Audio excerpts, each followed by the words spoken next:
were they that much tougher, or did they just not go as hard? And what I mean by that is, like, when those guys were going out there, I'd love to talk to an old timer who used to do that and just find out, like, yes, they're hunting in jeans and stuff like that. Yes, I'm sure they were tough as nails, but would they take like a day of rest to like dry out their gear? Would they be out there in the same blizzards that we're out in today? I was like, well, if I throw a mic on, then I can help others the way that these people have all helped me. Born in the heart of the Pennsylvania deer camp, with the help of experts, friends, and local legends, we bring you valuable knowledge and powerful stories for your hunting adventures. Welcome to the East Meets West Hunt Podcast with your host, Beau Martonik. All right, you guys ready to roll? Ready to roll. Heck yeah. Awesome. Well, everyone, welcome back to another episode of the East Meets West Hunt Podcast, and we're in beautiful Big Sky, Montana, and I'm joined to my right by Stephen Drake and Connor Gabbott down there on the other end. What's going on, guys? Not much, man. Yeah. Excited to be here. Yeah. I mean, Connor, you drove long ways down from Vancouver? Road, yeah. Yeah. On a motorcycle, on basically a dirt bike. Yeah, like a very small enduro. I don't know, why not? It was an adventure.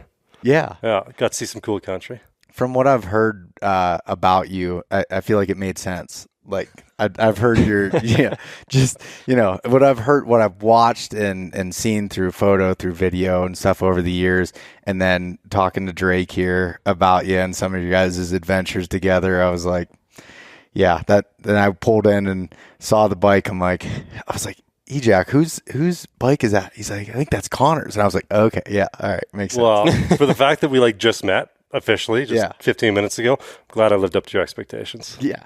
I mean, I didn't say that. Like, I didn't say that much. I'm just messing with you.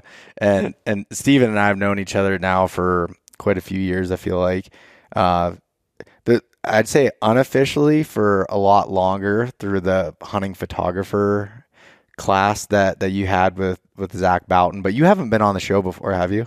No, never have. No. Yeah. It's funny. I was just talking to some people the other day, and I was like, I go to Big Sky, and I'm with you and with Donnie Drake and with like all these guys. I'm like, I haven't had any of them on my podcast, and I'm like 360 some episodes in. Shame. And I was like, but I go there, and it's just like so fun just to hang out. Like, it sucks to, it doesn't suck to put the headset on and take away from it, but I like living in the moment of just like hanging out with everybody.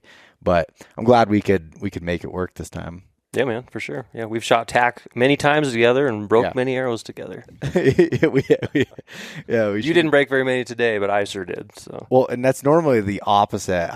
You guys are normally killing it from the shooting standpoint, and I'm struggling a little bit with some of the arrows, a mixture of a little bit of hangover and a little bit too much caffeine that creates some anxiety, and then But today I felt pretty good about my shooting. So nice. Yeah, it was. And then once you it's like such a mind game of like, once you feel good, then you shoot good. But as soon as you start shooting bad, then you continue to shoot bad. Yeah.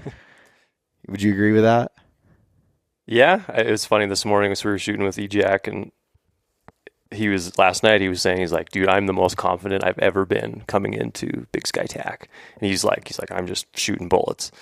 And he's just falling apart on the mountain.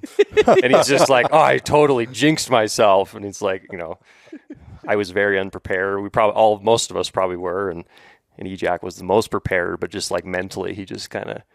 Well, what he screwed up right off the bat that messed him up was, so when we sight our bows in at lower altitude, both of us have learned coming here, we usually have to cut like 2 to 3.5 yards depending on the distance. It gets worse. And so, but you have to cut those yards. Well, Eric was turning his sight the wrong way. So he was adding 2 or 3 He's off by like 5 yards. Yeah. So he was off by like 5 yards. And when you're at 80 to 115 yards, that's a big deal. Yeah. It's dropping fast at that point. Yeah. Crazy. What do you sight in at? What's elevation back home? I'm like 2,500. I think he's sea level.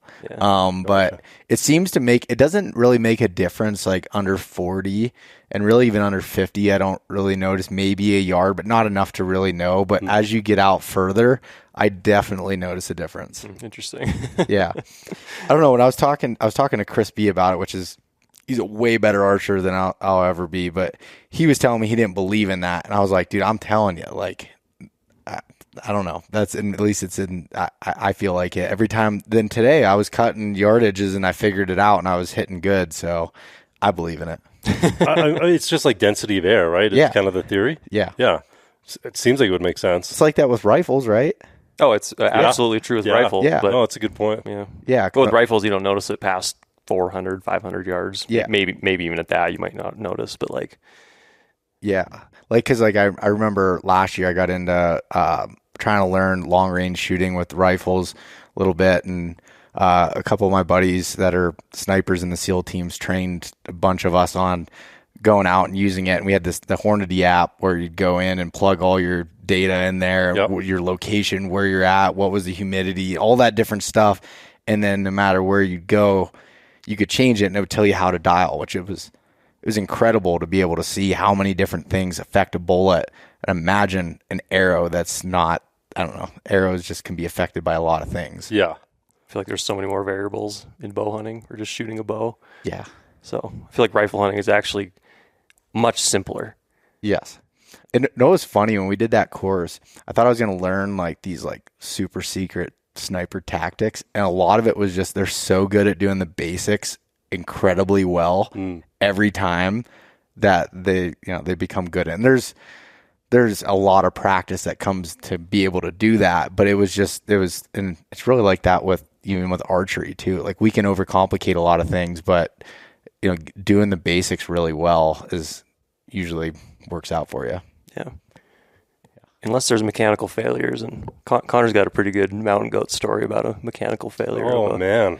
You probably know the one I'm talking about. Yeah, I got to talk to Dudley about his tolerances on his one of his releases there. This is like a couple of years ago. Drake and I were doing this winter goat hunt, Sufferfest, that we seem to do all the time. And I can't remember what we were at, like day 6 maybe? 5, something like that. I think it was day 8. Was it day 8 at that point? Oh, yeah. So we've been up there a long time. We camped in the Alpine, which we don't usually do, and it was real cold, and we figured out where the goats were coming up. So they'd like bed down in the timber, this old growth, and they'd come up this like small little cliff that was kind of exposed, was kind of like windswept, and so they could climb up there. They'd get up on top, and then they'd feed on like all sorts of stuff up on top in the Alpine. So we go one morning, we get set up right down on the edge. We're in like a bunch of Christmas trees, and kid you not, we have like this small little snow blind that we'd like built up, and we got Christmas trees behind us. It's so freaking cold. Like I couldn't sit there in my boots. So I had like hut booties, like synthetic hut booties that you use. And I had it was a prototype Sitka sleeping bag back in the day. Had everything on. I was like sitting in there, and we're sitting there waiting, and I'm like holding the bow. It's on my lap, arrows knocked and everything. And I got the release in my hand, or maybe just hanging off the D-loop. And I don't know, how long do we wait for? Most of the day. Yeah. I mean, yeah. But It was basically, like we just hours. Yeah, we just decided like, we're just going to try to intercept these goats as they're coming to and from their little feeding area that they seem to come to. Yeah. And we sat there most of the day, and finally the goat pops out. All of a sudden one pops out. So it would have been like 30, 35 yards or something like that. He's close. I'm filming over his shoulder, and I'm just like, here we go. Like, finally. Yeah. Great shots too. He's got like some incredible footage. You got to pull it up after this. But we wait like 10 minutes. The thing's just like zeroed in on us. Standing there, super long hair. The wind's blowing. You can see like this big long fur, like as the wind kind of like builds and just falls majestic. And stuff like that. Dude, it was so majestic. Wait till you see this footage. And finally, it like kind of turns and starts to walk a little bit, and it's like goes out of sight behind a tree. So I like jump up with my bow, and it hears it. It runs back to the edge of the cliff. I'm at full draw, and I start to pull back, and like nothing happens. Won't release. And I'm like, what the hell? And Drake, I think he looks over, and I'm like doing this. I'm like trying to like pull back like really hard. I'm like, what's going on? And the little like the sear pin or whatever had frozen, I think, inside, and so it wouldn't release. So he's pulling the trigger, and it's not firing. And this goat is at sub 40 yards, like dead to rights, and just it won't happen.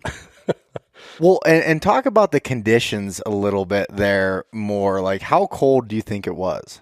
Well, I know Celsius, so you tell them how cold it was. So we're in coastal British Columbia, but we got a high pressure system, so we actually had some clear days, but clear means even colder. And usually when it's like storming and stuff, like the lows aren't, like it doesn't get that cold. It usually stays around freezing. But yeah, we had 5 or 6 days where it was just crystal clear, and we were camped above the Alpines. We were way up high, and I mean, at night, it was so cold that I was like boiling water in my Nalgene. I was doing sit-ups and push-ups just all night to stay warm. It's also like we're so far north, and it's in February, like 14 hours of darkness. But as far as temperatures, I mean, -20, -30, and then the wind Fahrenheit. pick up. Yeah, Fahrenheit. Yeah. And like The real measurement tool.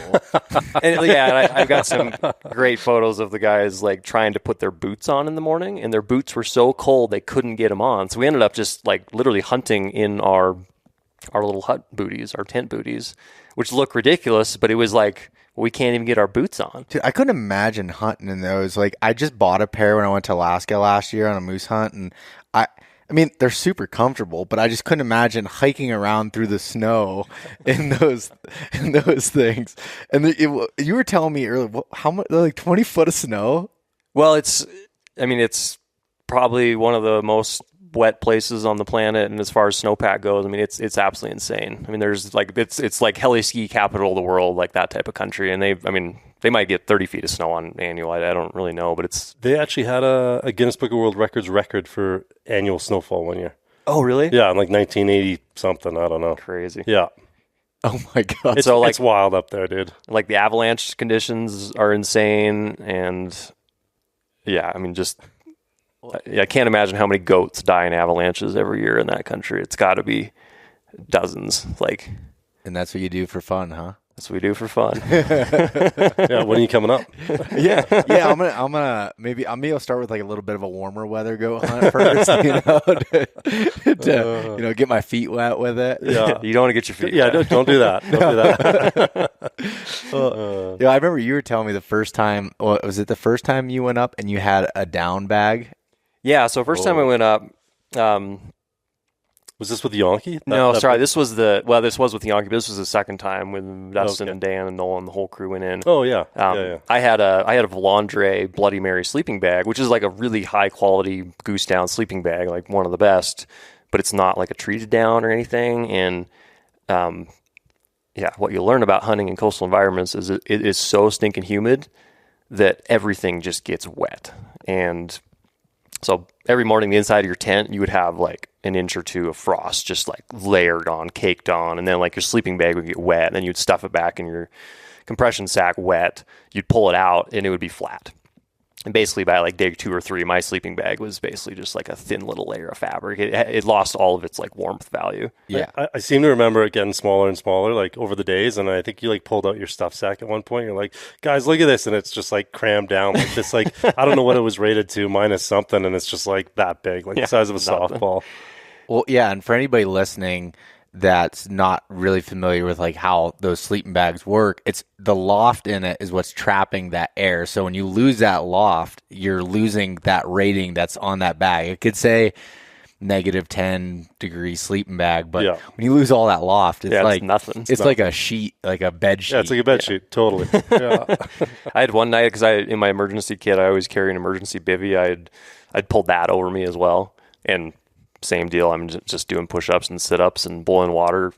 But I mean, the thing about boiling water too, like it was so cold up there that we brought little butane canister stoves, and they would lose like most of their pressure. Yeah. So you'd try to boil water with those. So that was another learning curve over this 5 years of doing it. It's like, you can't really take canister stoves because they just lose all their pressure.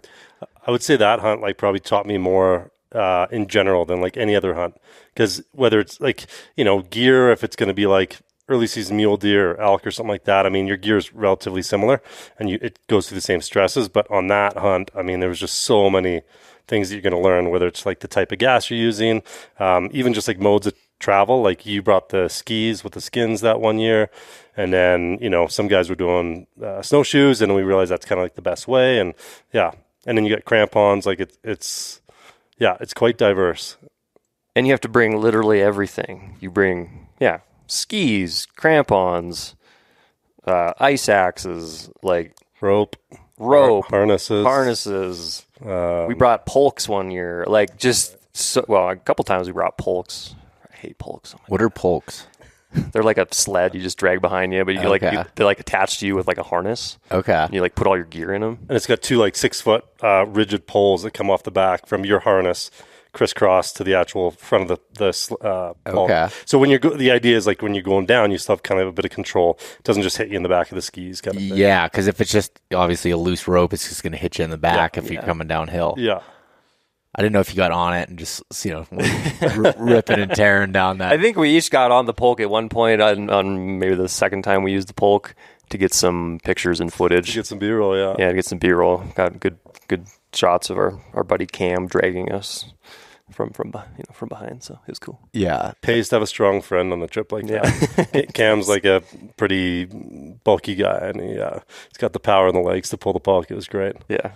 Yeah, that's awesome. And like, so when you're talking about the canisters, so like I learned that not in those kind of conditions, but say like 0 to 10 degrees. I remember I went on a hunt and I was using my jet boil and I just had the regular canisters and I put them in. I was like, took forever to get the water boiling and it just drained the canisters like extremely quick. Yeah. So like what type of fuel have you learned works good in those types of conditions? White gas. White gas? Yeah, got to go white gas stove. Then you can pump it up. That's all you're missing with that isobutane canister is just the pressure. You just lose all the pressure with the cold. Yeah, from that cold. Okay. So like if anybody's out there and they're struggling with it, it sucks, but like you can pick it up, hold it in your hand. Literally if you grab like your wind burner and you pick it up and you hold it like that with your your palms wrapped around either side for 10 seconds, all of a sudden you'll just hear it like pick up. And pick like, up like on while that. it's going. Yeah. While it's going, you'll hear it's like barely going. All of a sudden, it's just from the heat of your hands. Okay. Yeah. I mean, other little hacks, in the morning, just like put it in your pocket for an hour before you get breakfast, that type of thing. But they cool down real quick, though. So even doing that doesn't really work. The other thing we found, like on that year that we were above timberline, our water would freeze. And so we were mostly bringing like just big Nalgene bottles, and the water would freeze rock solid in them, and then we would have a frozen Nalgene for like a week. Yeah, and like no way to get water. And Dustin Rowe was on that trip, and his buddy Dan Watson, and they brought it was like a 1 gallon or like a 48 ounce Yeti like bottle, like a hard metal bottle, and the thing weighs like 3 pounds. Yeah, it was the only thing. It insulated so well that the water wouldn't freeze. So it was just like Connor said, we learned so much on that hunt, and I mean really all the winter goat hunts. That's one of my favorite things about it. It's like you're testing yourself in ways that you just never really get to do, and then like gear wise, it's really rough on gear, and you learn a lot of stuff. So it's pretty fun and rewarding that way. That's why you guys get to test a lot of stuff for Sitka. Yeah, putting it through the worst conditions. Yeah. It's also for me. It changes every single year. Like the conditions are so different that it like warrants different types of travel, different sleep setups, like all that kind of stuff. That to me is like interesting. It's never the same hunt. Like this last year, we went in, I guess a year and a half ago now. Myself, Drake, and another buddy, and we took the polk. We did the skis and everything like that. Our buddy got a goat, and great hunt. But that was 2 years ago. The previous year. Yeah. Okay. So last year, the snow conditions were just really, really bad. So it wasn't that cold leading up to it, I think, and they'd gotten some snow, and so it was just kind of hovering at like 5 degrees, maybe like Celsius, like under zero. And the amount of avalanches we saw was just like astounding. I don't know. We got so much footage of avalanches. In one day I saw 13. Or like I have video clips of 13 different avalanches. Wow. Yeah, insane. We basically never left the valley bottom because we're like, this is too dangerous. We did one hike up to like the edge of the trees there in the willows, and then it was like, probably good. Yeah. Went back down. Yeah. But then the year before, our buddy Cam did shoot a goat, and basically the day we got there, or maybe it was the day before we got there, I can't remember, but it had snowed like 8 feet. And then everything warmed up tremendously. It was like 50 degrees Fahrenheit, like springtime conditions. And then all the mountains, everything slid, everything avalanched. So we held back a day to even go in because we're like, well, we have to go up this pretty gnarly valley to access the country, and there's just terrible avalanche conditions. So we basically waited. Everything slid, and then it got really cold. And so everything that slid was now rock solid, and then like where the goats were, like you could just like put your crampons on and walk to them. Okay. And so the hunting was incredible. And it was like, oh, there's a goat. Yeah, we can get there in an hour. Yeah. And then like this past year, I mean, even if we wanted to get there, it would have taken us 5 hours because the snow was so deep. So, and then we just, from a safety perspective, we're like, no goat's worth dying over. So No, not at all. But that, Unless it's over 55 inches. And But, that- but anyways, yeah. other than that, Yeah, other than that, no, not worth it. yeah, that's absolutely insane to be able to think about that. Like I said, I remember seeing, I don't know if it was an article or photos and stories someone posted about it, and then I want to say there was a long time ago, I remember hearing a Beyond the Kill podcast, Adam Yonkey's podcast with you guys on it, talking about one of those hunts. I was like, man, like, that was like when I was earlier getting into learning mountain hunting. I'm like, I'm not ready for that. That's don't get us wrong. We love the plush hunts. I mean, like the easy ones, really makes you appreciate. Like doing a hard one really makes you appreciate the easier ones. So it's not like we're constantly doing that, but there is a level of fun in doing that. That's just, you can't replace it. So what I was thinking about earlier when you were talking about when your sleeping bag completely, decompressed and you're there and you're doing push-ups and sit-ups, and a lot of people would panic in that situation and just like, how important is it, like, with staying calm and trying, or were you not calm? I don't know. Maybe you're being calm now, and maybe you weren't. But like, man, I might have just been too young and dumb to realize that you were in a. I was just like, this is hardcore, tough. It's a real thing. Now I might be like, oh, this is not good. But yeah, there's always a level, right? You're kind of like, well, am I going to die? Yeah. Like, and I was like, no, I can suffer through this and do push-ups and sit-ups all night and be fine. Just be really groggy and slow in the morning. But so it's, you just kind of got to know that line. And I think the more hard stuff you do, the more you kind of know where that line is. Yeah. So, the more you can kind of actually go past that line and be like, oh, I've done something like this. It's given me a new perspective of what actually is hard. So, it's that experience that I think gives you the comfort. Like, I think back to when I first started doing mountain hunts, and it was like, I'd go do it solo because I grew up in the city. I didn't know a lot of hunters at the time.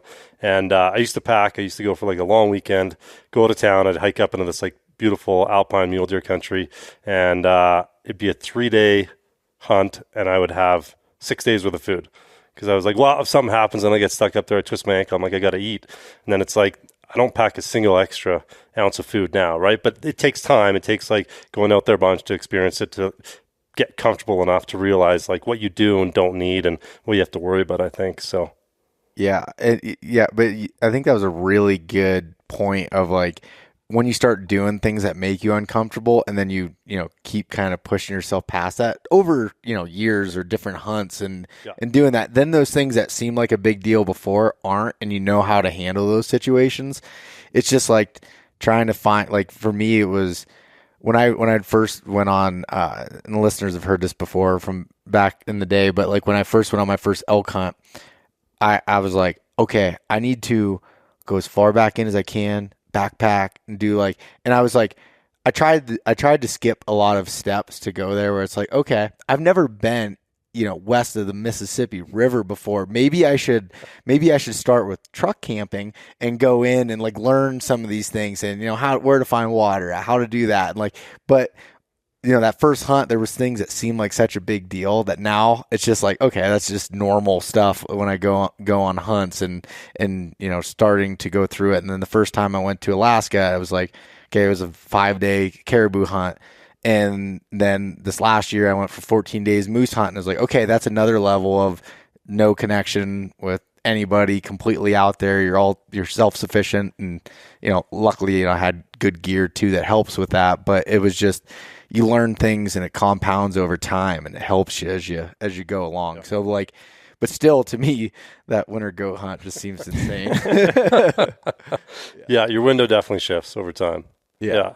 I remember being pretty scared the first time too, like going up there with Yonke and stuff that one time. Yeah, because we were in like a super tight little valley and very, very steep, and it's nerve wracking. At that first hunt, I didn't have like any Avi training or anything like that, and so you just don't you have no idea, right? The other crazy thing on that hunt with that big crew is like when you go into really gnarly places, it's like, hey, we're a team, and everybody's got to kind of realize, hey, we're a team. And I felt like we had so many people that we kind of lost the team dynamic a little bit. And meaning some people were like type A, like we're going to do anything to kill a goat. And then other people were like, hey, like we're going to be as safe as we possibly can be. And it's like there was no like meet in the middle. It was kind of like either this or that. And like actually the next year we went in there, the time that your release froze. Oh yeah, the Alpine one, yeah. I mean, there was some decisions made on that hunt that were not safe, like at all, like stuff that I definitely wouldn't have done. But it was just kind of, we just had this interesting team dynamic where it's like, well, some people are willing to do stupid things to kill a goat, and other people are had not. to because you were in the group. Well, right. Yeah. So then you're in the group. So then it's like, yeah, which is just like that can obviously snowball. And yeah. So, I mean, one of the guys in the crew, he did kill a goat, but they had to cross this super gnarly avalanche, like terrain that if it would have slid, they would have gone 3,000 feet down to the valley bottom. And to me, it was like, that is a no-go zone. Mm-hmm. And then they killed one, and then Connor and I had to go cross it. And it was just like, but I guess, I mean, ultimately it's like all this stuff at a certain point is risky, and you just got to pick like the least risky way to do it and just have the knowledge and mindset on how to do it the most safely while still realizing the risks. Yeah. So, but we've lived so far, so. Yeah, exactly. I'm going to do the same. Thanks. Reminding me. Yeah, everybody knock on wood. Okay, we're good. now you guys are good for a couple more years. Yeah. No, I did a really terrible job at the beginning of this episode introducing you guys, but we started getting into stories right away, and I didn't want to divert that. So let's start with you over there, Connor, because you were talking about growing up in a city, and like, so give me a little background, or give the people listening a background on who you are. Yeah, so I grew up in the city in Vancouver. I didn't hunt growing up. I didn't really know anybody that hunted, didn't know anybody with guns, anything like that. And then I moved to a smaller town, and a buddy of mine had some guns, thought it was cool.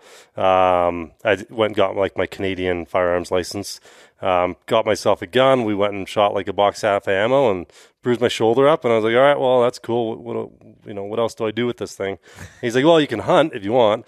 And at the time, I was a chef, and there was this trend of nose-to-tail cuisine that was going through the industry. And so the idea was like these, small restaurants, you'd bring in a whole pig, whole lamb, whatever, and you'd process every single part, and you kind of create your menu around that. And so I was inspired by that, and he's like, well, you could go hunt deer. And I was like, really? I could go get my own deer, like a whole deer for myself? He's like, yeah, you can do that. So got my hunting license, and then pretty quickly, I think after a couple of years, I wanted to go do something like more interesting, more extreme. Like I grew up looking at like the North Face ads where there'd be like a guy in like the full yellow North Face outfit on like the top of a mountain, blue hour, like with his skis on, ready to like send it down a slope. And like, it's like, yeah, that's like gnarly shit. And, so I started doing that, and like the hunting gave me the purpose to like go out to these wild places, and I just kind of fell in love with it. So that's kind of like how I got into hunting. And then after that, I think it was probably like Drake and Sitka and Seacat and stuff like that from back in the day, who just kind of like were telling a different story about who hunters are and what it means to hunt. And for me, it resonated because that was like a story that I found acceptable to share with like friends and family in the city. And so, I got kind of into the photo thing and the video thing, and like shot a couple of things of like me and my friends, just super casual, so I could show friends back home what it looked like to hunt. And then, I don't know, one thing led to another, and here I am. Yeah, that's awesome. So what do you do now for a living? So now I do photo and video work, almost exclusively in the hunting space. Awesome. And do you are you still a chef? No, I call myself an ex-chef. Ex-chef. Yeah. I'll still, well, it's more mysterious, right? It's like, why? Did he get like chewed up and like thrown out the bottom in the industry? Did he like retire on top? You're never going to know. Did he kill somebody with food poisoning? Yeah. Like, what happened? Exactly. Yeah. No, but I'll still do like a lot of wild game cooking, and I'll definitely like write recipes and stuff like that. So it's a big passion of mine. Yeah. No, that's awesome. Yeah. And what about you, Drake? How to get into all this? Yeah. Oh boy. So grew up hunting and fishing, and with actually both my parents. And when I went to college, I moved to Bozeman, Montana, to go to college, and I was just physically further away from my parents and wasn't able to do this stuff with them. And so that's when I picked up a camera. It was purely as a way to like share my hunting experiences with them. And there's just a lot of being in the right place at the right time. But so I was in Bozeman, literally my first day of college. I met a guy that worked at Mystery Ranch Backpacks that through him, I ended up getting a job there. And he was really interested in my photography and just what I was doing and just like sharing the full experience of the hunt. Because like, I mean, hunting, and one analogy I use all the time is in 2011, I shot a bull elk in Montana, and it took me 45 days to actually kill that animal. So I hunted 45 days until I was finally successful in getting an elk. So it's like the kill was 1/45 of that entire experience. And I was just like, what about, like, there's so many other amazing, cool things that happened along that way. And so from a pretty early on stage, like, that's hunting to me. Yeah. It's all the other cool things that happen along the way. Yes, the goal is to kill something, and of course that's what we're trying to do, but it's like no one's that successful. Yeah. And so it's like there's just all these other really great, cool, amazing things that happen along the way. And so, yeah, early on that was kind of my focus with photography and video, and then being in Bozeman, and then Sika moved to Bozeman and got connected with them, and they gave me a platform to share some of my work on. And yeah, so that was 2011, and I've basically been a full-time freelance photographer and videographer primarily in the hunting space since. Yeah. And like I had said earlier, you know, I'd met you. Well, so I'd look like when Sika was like really, I want to say in like the 2012 to like 15 range, I felt like they were, you know, really changing the way everyone looked at hunting through the marketing, which through the photos, through the videos, through the ways that they were sharing the hunts and the stories. And I was just like, and I remember seeing like your photos, and I was like, dude, like I want to be able to do that. And like I had picked up a camera, and like it wasn't just you, but you were a big part of that, and like wanting to get out there. And I'm out there trying to take, you know, some, as I call them, artsy photos, you know, and try to get into that. And I was always like, I was into BMX back in the day, and I used to film everything, and like got really like, I always loved cameras and getting into it. So like I took that into hunting, but watching, you know, you and like seeing that inspiration, it was just like, oh, Stephen Drake took that photo, you know. So it was pretty, it was pretty cool. And then through the hunting photographer course there, where I had where you and Zach Boughton had put that on, and got to, you know, meet both of you guys, and through that is how I met Justin Mueller, who's filmed just about all of my hunts up to this point. It was through that course, and it's just really funny how it's such a small world, and how that's all kind of work together. It's wild to look at the whole hunting industry. And so in like, I don't know, if you go back and look at like hunting industry marketing content in year 2000. Yeah. Like most of the stuff is going to be Joe Blow holding like just a classic grip and grin. There's probably going to be a tongue hanging out, like not a pretty shot at all. It's actually quite a terrible shot. It's like bloody. All right, then we fast forward to 2010. Things are starting to change, and you start to see a little bit more of the experience. And like now, look at like the marketing content that's shared. It's like it's the full experience of the hunt, and that was kind of my goal and what I saw in the space. And it's like every industry or every company's doing that now. So it's like it's changed a lot. I think it's really changed the face of hunting, and I think for the better. Yeah. I certainly like to think that. Oh, 100%. I think it sheds a better light on hunting. I mean, I'm certainly not saying you can't take a grip and grin. I think that's totally fine, but I just think like, man, sharing the full experience of the hunt and sharing all the things that go into it. Again, using my elk example, sharing the 44 days leading up to that 45th day of killing that animal, like share all that stuff, because it's amazing. You get to have some just wild, crazy encounters and some of the best experiences of your life, and you get to share them with a friend or your dad or something. Like that's pretty special. Yeah, something you wouldn't, you know, experience any other way than if you're hunting. Because like, no, I like to go backpack and to hike, but for short periods of time. I'm bored. Like I now when I'm hunting, that's mostly what I'm doing. Like the killing is very rare in the whole scheme of things, but it gives you that like purpose and that drive of doing something, and you get to experience all these other things through through that hunting. You get to see just so much stuff. Even this spring I was turkey hunting, and it was just, going out for morning turkey hunting around home, and I was standing up on top of this log, and I noticed there was like digging underneath it, and I was like, oh, it looks kind of like a den.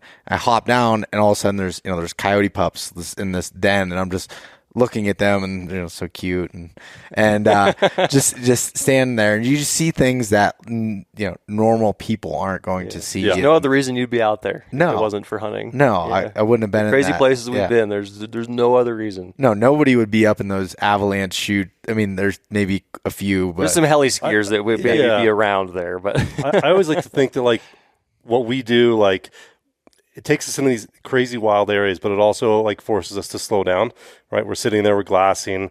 You have to be aware of the wind, right? In certain pursuits, you have to be aware of like the weather that's coming in for, what kind of gear you got on, all that kind of stuff. So for me, it's like what Cam talked about, our buddy, he's a mountaineer, he was back in his 20s and 30s.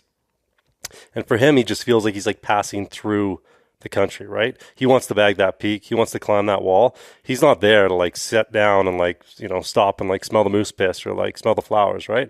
So like what I love about the hunting part is like it gives me a purpose to be out there. So it gets me out there, but then at the same time, the pursuit of hunting often requires me to like slow down and like take it all in. And that's part of being a hunter, I think, right? Yes. Not every pursuit, but like for a lot of them. Yeah, and I mean, and it doesn't even need to be on those extreme hunts that you can feel those sort of things. I mean, you can go sit in a tree stand, whitetail hunting, or go do, and you can it's just in a different place. But like, and that was always my tagline with this from the beginning. It was really, adventure is yours to define. Like it's like it doesn't matter if you're in outside your backyard, going out and hunting versus going in British Columbia somewhere and doing some wild hunt. Like there's so many things that you can see and experience that still in everyday life that you don't get to and get to slow down and do it. And my favorite thing is like when you go on, so like everything's so busy, life's so busy, there's always things going on. You have a to-do list that's never ending and you're always going through these things. And then you go on a hunt and it's like, okay, you're worried about what you're going to eat, where you're going to find water at, and trying to find an animal and outsmart this animal and be a predator towards, like, it's very simple. Yeah, from that. Simple. It's refreshing. It is. We don't get that often. Yeah. Yeah. And I'm interested to hear with you guys, but like when I went up to Alaska this last year, I was super busy leading into it. And I was like, I knew I was going to be out of soul service and I'm trying to make sure everything's good with my business and doing all these things. And I got there and for like the first, like, almost day, I was almost like had some anxiety of just like, leaving everything. It was just weird. And then once I settled into it, dude, it was fucking awesome. Like I was just like in that moment and being able to do that. But it like sometimes it takes a little bit to get in that mode. Do you guys feel that at all? Or you pretty just like once you go off grid, you're good? I think it just depends where I'm at, like with what's going on in life at the time. But for sure, there's definitely times where, it's important for us to go out and do these hunts for like something like deep down inside, right? Like we're scratching an itch. And so regardless of what you have going on, you still make a priority or make time and you go do it. But for sure, there's always, times where you get a bunch of stuff going on, right? Yeah. Yeah, I feel the same. I feel like usually the first day on every big adventure, well, okay, for example, last year my wife and I, in the summer, we went up to British Columbia and helped trail in horses 100 miles with an outfit, and then we ended up staying basically like completely off grid for 22 straight days, no showers, and it was awesome.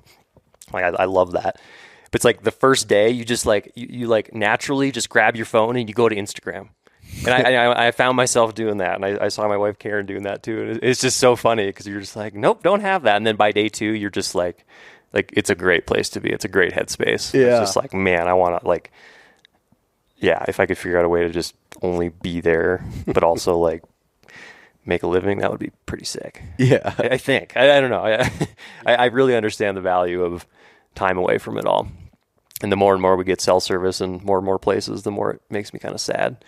So even these like in-reach devices and stuff, just like being connected, it's like, man, think of like the old timers, really not that long ago, that didn't have any communication, that just like went off and did an epic trip. Like, yeah, I love that. There's a huge shift in that. Like when you tell people, I think I told you this years ago, like when I did that solo mountain goat hunt with my bow. Yeah. I was like, had like a flow state going on. It was like super intense. It was all by myself. I scouted the area like maybe 10 times or something like that in the year leading up to it. And, but I was texting a buddy and I was having a hard time getting on the goats. And it was my first archery hunt. And so I'm having a hard time getting on goats. He's like giving me like encouragement via sat messenger. And I got out of the hunt and I was like, you know what? It was unbelievable. Like I had so many challenges. I ended up getting a goat. I lost the goat. Like all sorts of crazy shit happened. And then I got back and I was like, you know what? It was great. The only thing that took away from it was being able to text my buddy. It's like, I think the hunt would have been better for me if I like didn't have that opportunity. But you tell people nowadays, like, oh, I want to go do a hunt for 7 days or 10 days and like not bring your inReach. People look at you like you're fucking nuts. Yeah. You're foolish. But like you say, 15 years ago, like most people didn't carry a sat phone, right? Maybe you rent one, but like 20 years ago, 25 years ago, no one had anything. It's just like the plane comes back and they pick me up here on, you know, the 10th or something like that. So. No, yeah. And like, I was, my girlfriend's grandfather, he had passed away about a year and a half ago. And when they were getting ready to do the funeral services, they gave me a bunch of video. So he had filmed hunts. He used to sheep hunt back in the 70s and the 80s. And I was looking at that footage and moose hunt. And like he was up in Alaska and up in BC and like all these places. And like, but he had a camera there, which is crazy. I can't imagine what that camera looked like. Yeah, that thing would have been to huge. Film like their camp and like they're all there, and it's just like they had no connections. And I got to spend quite a bit of time with them before he had passed away, and listen to some of the stories of like the places that they'd went to, and a whole different world. There was no connection, you know. Yeah.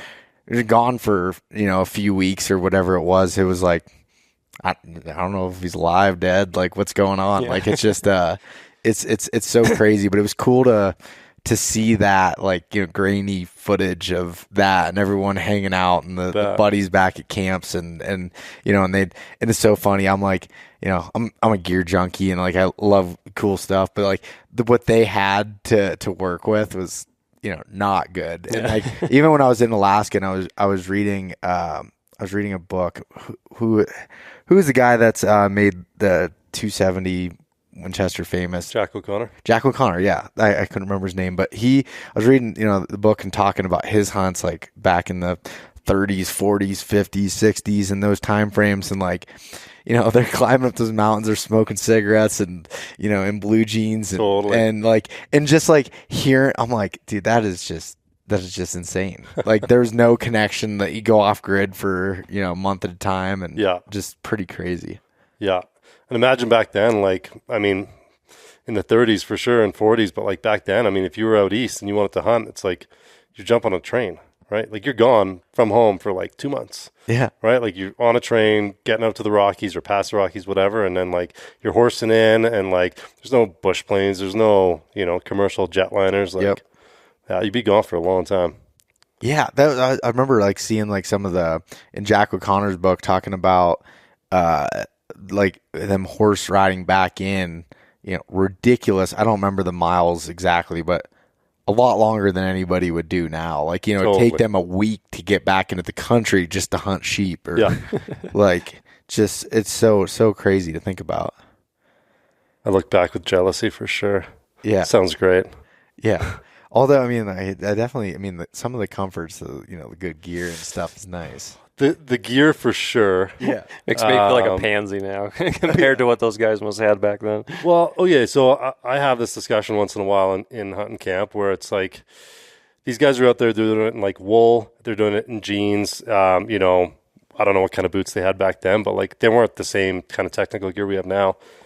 And I always wonder, like, were they that much tougher or did they just not go as hard? And what I mean by that is like with the gear that we have nowadays, you can be out there, you get caught in a rainstorm, or you sweat through all your gear. You're able to dry it out at night in your sleeping bag or, while you're hiking for the last couple hours a night. And it's like, with the gear we have, we can almost basically hunt every single day. It doesn't really matter. Even if it's like a blizzard, we got enough warm gear and like waterproof gear. You can sit out there and at least like wait and hope to see a moose. But like when those guys were going out there, I'd love to talk to an old timer who used to do that and just find out like, yes, they're hunting in jeans and stuff like that. Yes, I'm sure they were tough as nails, but would they take like a day of rest to like dry out their gear and like prep themselves to go out again? like, would they be out there in the same blizzards that we're out in today? I don't know the answer, but it's like something I think about quite often. Yeah, honestly, I mean, and that could be true. And even then, I'm not saying that it was easier, but there was definitely, game wasn't being hunted at the rate and the level it is now. They weren't as afraid of humans, I would imagine. Then maybe I'm wrong. I don't know. In some of those remote places, that would be difficult to get into if you had the means to get in there. Yeah, I mean, a lot less people out there 100 years ago for sure. So probably less chances of caribou seeing humans, but yeah. I don't know. Caribou don't seem like they really care a whole lot about humans to begin with. They're not the smartest animals I think we chase, but yeah. I like it though. They're like super curious. They'll come running up to you. It's kind of like archery antelope hunting, I guess, but only more curious. Yeah. And they'll just Yeah. come commit suicide. Basically, it's very interesting.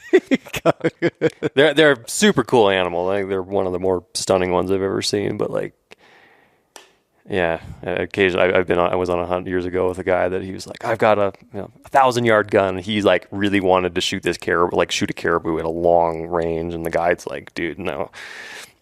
And I'd been around caribou enough to know if you kind of stick your hands up in the air and kind of walk around a little bit, they might come running up to you. And so we had this herd of like 7 bulls, and one was a big one, and they're like coming running at us because we're all walking with our hands up, and they're like, oh, some caribou, here they come. And they were 1,000 yards, and they were 600 yards, and they were 500 yards. They got to 400. The guy could not contain himself.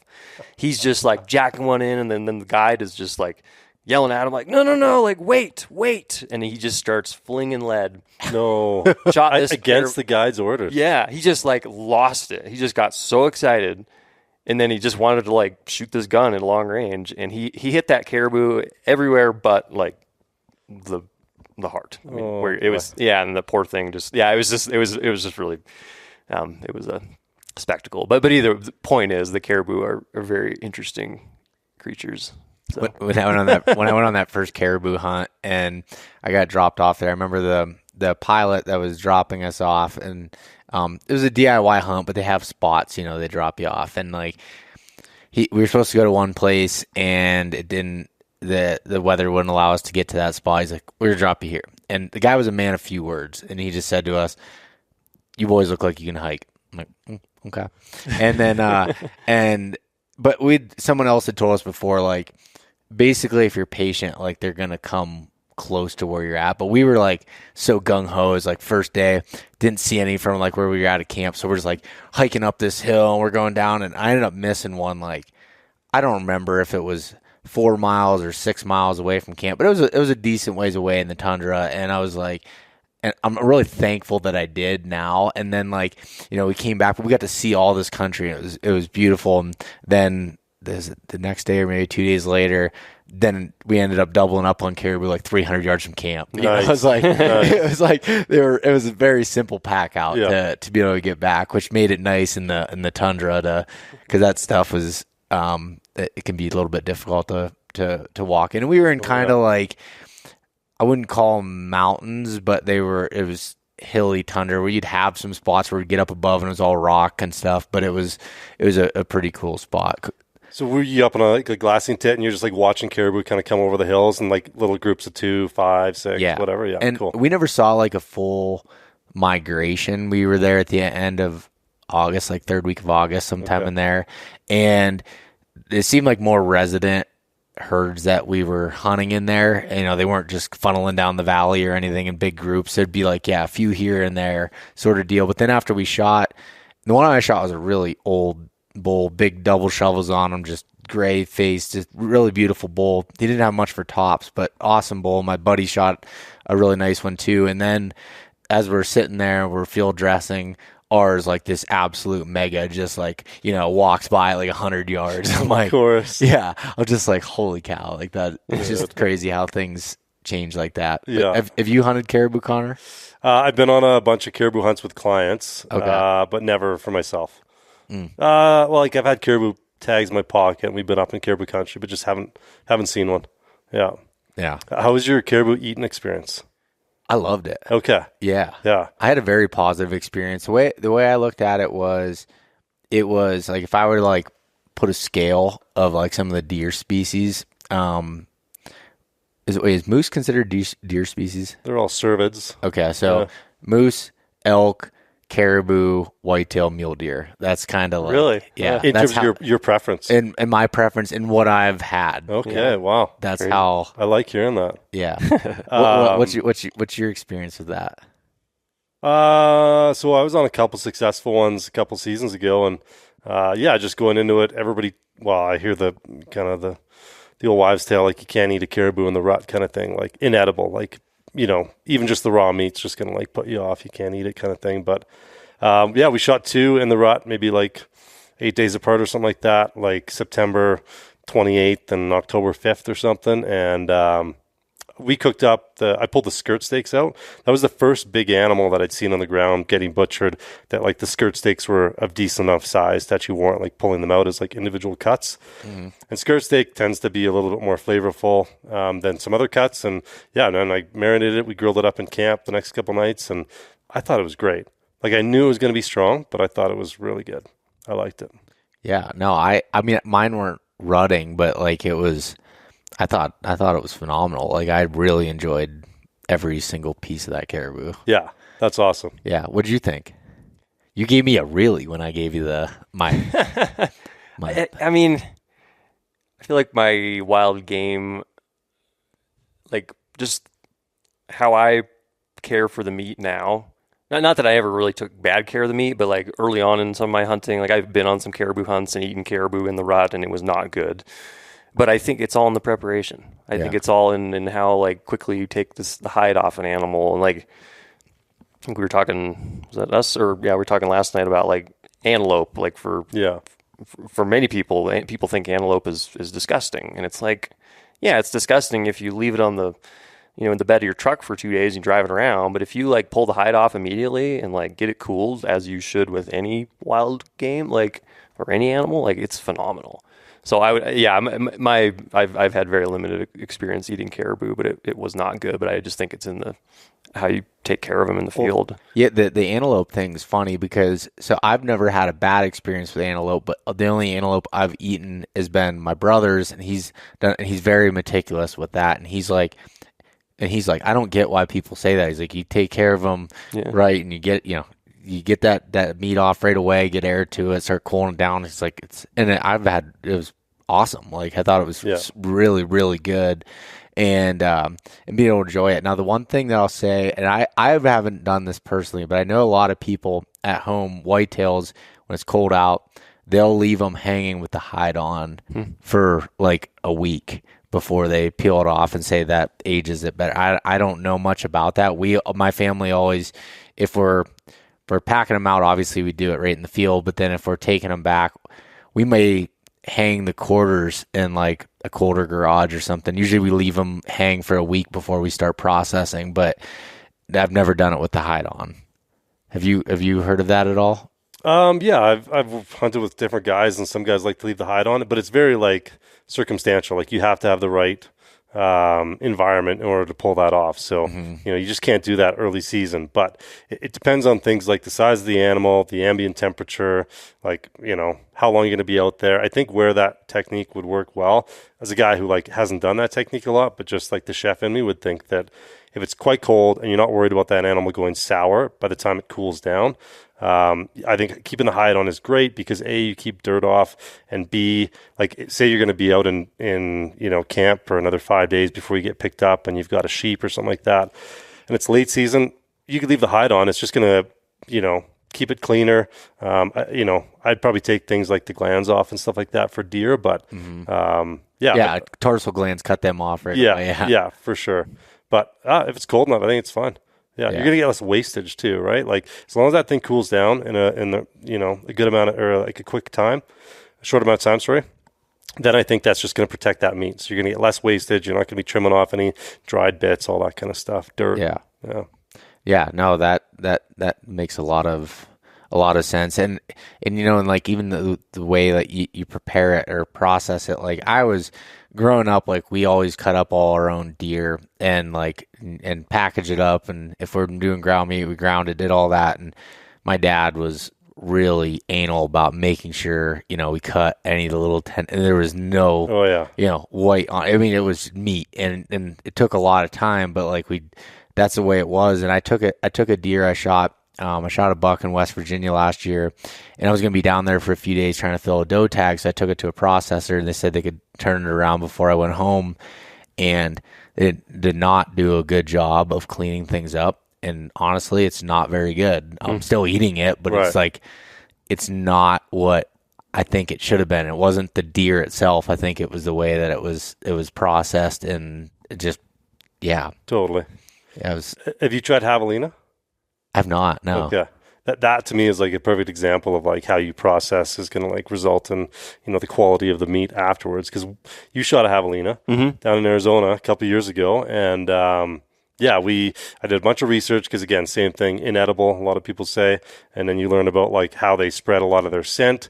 They go like nose to tail, and they have this thing in the back. I think it's like right at the base of the tail or something like that, like a gland. Yeah. And then they use smell to like figure out which other javelina are part of their family, right? Their eyesight, I think, is not very good from my understanding.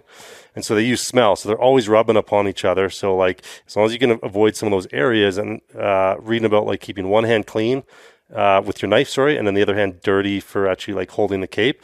And dude, we cooked up some javelina and made javelina like cheesesteaks, and they were great. Really? Yeah, really good. Yeah. I'd shoot one of those things in a heartbeat again. Yeah. We've been back many times and have not killed a javelina. We thought after that it would be cake, but It was not. oh god, no! It was freaking hard, man. Squirrely little things. No, I've never even seen one. Just like little pig things. They're not. They're peccaries. Yeah. Yeah, but they look like little pigs. Yeah, that's And they squeal and they oink like pigs, but they're peccaries. So yeah. interesting. No, I've definitely kind of what you had said, Stephen, like when I'm looking at like the way I'd process game, and not that I did it what I would say badly, but and I put more attention to it now because I see like how I'm going to consume that later from the time that I walk up to them down on the ground. That matters to with being able to take care of them and keeping the meat clean and doing all those different things and trying to cool them down. And you're not always in the perfect scenarios. I mean, early season antelope's tough. Yeah. When you can be, 100 plus degrees, doing that. I've never hunted antelope, but that's, everybody I've talked to said that's a struggle. Yeah. Well, you just got to get the hide off and work with what you got and get them on ice. And I always keep a cooler. Like so I'll say I'll go on a hunt. I'll have, say, 2 Yetis in the back, and I'll keep one packed with like big blocks of ice. Yeah. And keep that in there, even if I'm unsuccessful and I have to drain it out at the end or whatever. That is what it is. But I do that going into it versus having down then having to go find ice, because that just adds that time when you get back to be able to. Totally. That's just my thought process with it. Yep. Well, it's good. We tried dry ice once on a sheep hunt years and years and years ago, but it didn't work super well. It kept everything cold, but we had things in game bags, and I think the dry ice literally just like sucked a bunch of moisture out of that stone sheep meat while we were out hunting goats afterwards. And so like I tried it, get back home, freeze it all, process it all, and it was like just a little bit dry. Really? Probably more than a little bit. Yeah. It was unfortunate. A lot of it. Yeah, it was a we lot had of it. grapes dry. in that cooler, and they were frozen grapes. Those are great. I introduced Drake to frozen grapes. Yeah. Highly recommend. They're pretty good, frozen Pretty good, grapes. Yeah. They never freeze solid. Too much sugar. Oh. So they're like a slushy, like inside of the grape skin. They're great. Interesting. Yeah. That'd be good on an antelope hunt. That would Running be. around there. Yeah. Anytime it's hot and you're just craving something. Yeah. Yeah, it's like hot when you want like ice cream or something, but you got frozen grapes. Yeah. Hey, that'll do. Like Randy handing out all the dilly bars down at the TAC event. I saw everybody walking around with them like Randy's here somewhere. Did you get one? No, I did not. Randy wasn't here. We all thought, we're like, Randy must be here. Dilly Bar and Randy are one and the same. He was not here. He wasn't there. No, they were just Army F doing a conservation thing. Sign up for a membership and you get a free dilly bar. Oh. Or you just stand around long enough and people are like, do you want a dilly bar? Yeah. That's how I got my dilly bar. But Yeah. That said, I am Well, you're already a RMEF member. member. I'm Yeah. already a member. I was just gonna say, thanks, Steven. That's really taking advantage of an organization trying to do good things, A man. non-profit at that. Oh, jeez. Yeah. That's unfortunate, man. I left that key detail out. What are some other hunts that you guys have been on together? Anything in particular that you think of other than the late season goat hunts? We were just talking about Colorado there. That was interesting for like a different reason. Went for elk in Colorado. What time of year was that? That would have been like 15th or something. it was like last week in October, Yeah. and I just got a crazy cold snap. It was right at the beginning of COVID.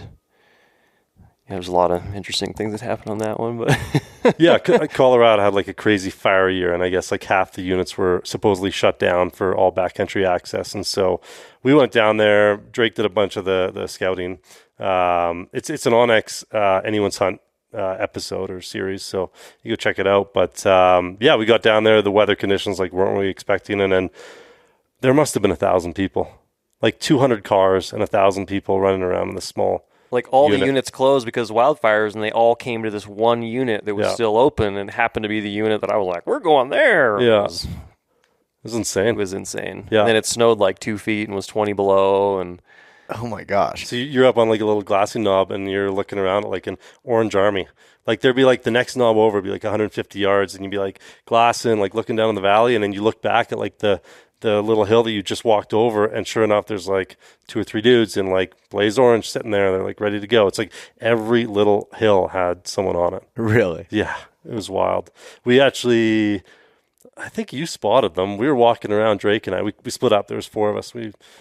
Drake and I were walking around in the morning, and sun's just coming up, and we're in kind of an old burn, and just kind of like little hills and stuff like this. And Drake looks up towards the sun, and sure enough, he spots like a couple antlers sticking up there, of course, because that's what he loves more than anything in the world. I didn't mean that. And so I was like, let's get like a little bit closer. And I think we were at like, I don't know, 400, 350 or something like that. Yeah. And they ended up standing up, seeing us, and didn't get a shot. So we're like running to try and catch up with them. And then as soon as we basically get over the hill, through a couple of Christmas trees, we hear like bang, like right down in the little drainage below us. And it's like, okay, well, there goes one. Like figured that was probably going to happen. Yeah. And then what? 20 seconds? 15? 10 seconds later, it's like, boom, another one, like just off to the right. And so we walked down there, and sure enough, we spooked these 2 bull elk, legal bull elk, right into another party. And then they shot that one, and the second one runs off around this like tiny little hill. Another group of hunters right there. They must have been 200 yards apart, 300 yards apart. So yeah, we really messed up our tactic. Our tactic should have been to just sit on the knob and let somebody that had never been there before just walk around and spook the elk to us. Yeah. Do what you guys did. Yeah. Yeah, man. It was a wild hunt. There was just so many people, and I feel like so many of our adventures, and one thing that I really value in a lot of these adventures, like I would rather go to a place with less animals or if it just had no people, but even if it had less animals, like that's a win to me. Like to go to a remote place and like see no one, or if you see someone, like you want to go talk to them, you're like, oh my God, how did you get here? Yeah. Like I love that. And even if there's like way less critters there, like that is to me what I just am always aiming for. And like when we went to Colorado and there was literally thousands of people, it was the weirdest hunt ever. Yeah, that sounds like the opening weekend in the Pennsylvania rifle season when it's like I've heard about this. Yeah. It's not as bad as it used to be, but it's that's I don't move. Like I sit in one spot from dark to dark. I get there super early because you're waiting basically for other people to get bored of sitting, to get up, move around, and hopefully you're in a path where deer want to go to. Yeah. Gotcha. And that's how you're hunting that time frame. Jeez, man. That's wild. Yeah. Didn't Ranella like break it down a couple of years ago on a podcast, and he like looked at like how many deer were killed on opening morning or something like this, and he like averaged it out to like how many deer like how many deer a minute basically were, like Oh yeah. getting killed. Or I have It was a wild. trail camera video that I had a camera I was had out, and it was in a pretty remote place in PA, and it was out on video mode. It was on the scrape, and I had this big deer that was making the scrape about noon, middle of the day, and in the background you can hear gunshots go like in the distance. Like it Wow. wasn't shooting at that deer, but Yeah. like in the distance. It was funny because I found this place where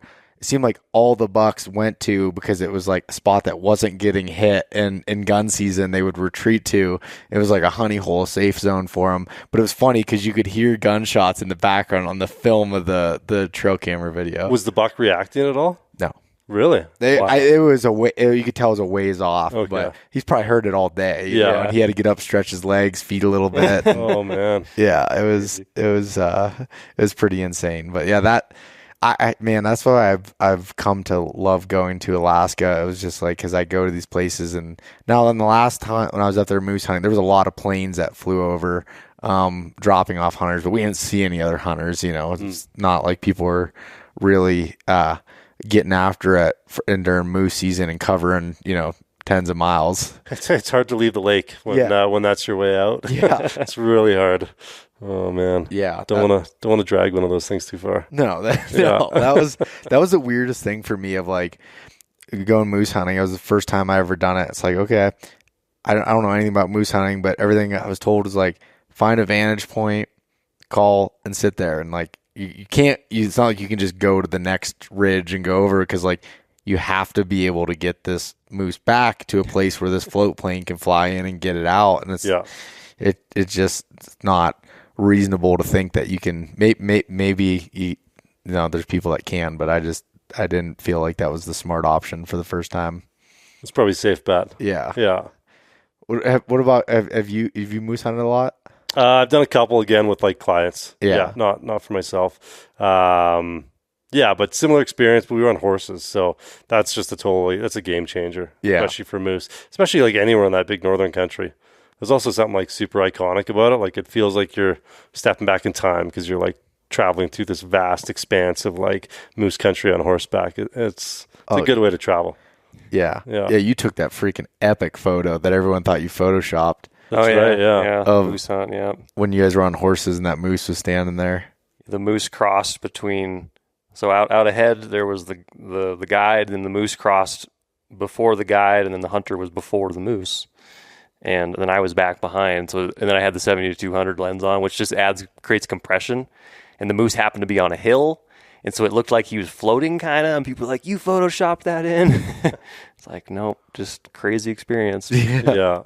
Moose hunting's pretty cool. Yeah. And always having your camera ready. I remember you talking about that in the course, and you're like, just no matter the conditions, everything, if your camera's in your backpack, it's not doing you any good. Yeah. Yeah. So my wife and I are going up to photograph a moose hunt this fall, so we're pretty excited about that. It'll be a similar area to where that photo was taken. So they're kind of like caribou, and when they're rutting, they're coming in close. Yeah. And this will be archery hunt, and it's like the challenge isn't getting a moose in range. The challenge is like getting a shot through the willows, because they might be at 10 yards, but the willows might be 10 feet tall. Yeah. So it's a pretty sick hunt. That is cool. Yeah. When we were up there and we had called a bull from like 1,450 yards away. Wow. And he came like ridiculous all the way across the lake. And he heard us and started raking trees, came all the way across, went right across. It was like a shallow lake, came across it, came up, and then he got to about 400 yards, and I'm trying to measure him with the MOA of my rifle scope to figure out if he's 50 inches wide, because he didn't have 4 brow points. I tried to make 4 brow points, but I couldn't, produce that, and I kept coming up with anywhere from 46 to 52 inches, and I was like, no, and then he ended up bedding down in the bottom below us, and we thought he was gone, though we didn't see him for a while, and then we started calling again, and all of a sudden he's like 50 yards from us, like came up this mountain face and came right into us. It was such a cool encounter, though, even though like we weren't able to shoot the bull. It was so cool to be able to see that. They're pretty significant animals. Oh yeah, especially in the rut like that, man. They're like a whole different animal. Yeah. Right. And they can just hear for so far away. Those big paddles just like suck in or just scoop in all that sound, basically. Right. Yeah. That's how they can hear you at such a distance. I had a buddy who drew an LEH tag, which is like a limited entry hunt, draw tag up in BC. And so you can do these group hunts, like you go in with like 4 people, and you get 2 tags, but there's also like an over-the-counter moose tag for like a spike fork or something like this, and so they each had a bunch of tags, and so they go out there and they call like opening morning or something like this, or the first morning of their hunt, I can't really remember, and they're in like a small little shallow pond area, and there are 2 of them there, and sure enough, bull moose comes in right away, instantly. So they take that one, and then they're like, oh man, that was awesome. They wait around, they like call their friends, they're like, hey, get over here, like we got to process this moose. And sure enough, 10 minutes later, down the same path, they hear another like ruckus, and sure enough, another bull moose steps out, coming down the exact same path to the last one. 10 minutes later, take that one too, and sure enough, I think they were cleaning it maybe an hour later or something like that, and Spike Fork, which is like another legal moose, steps out.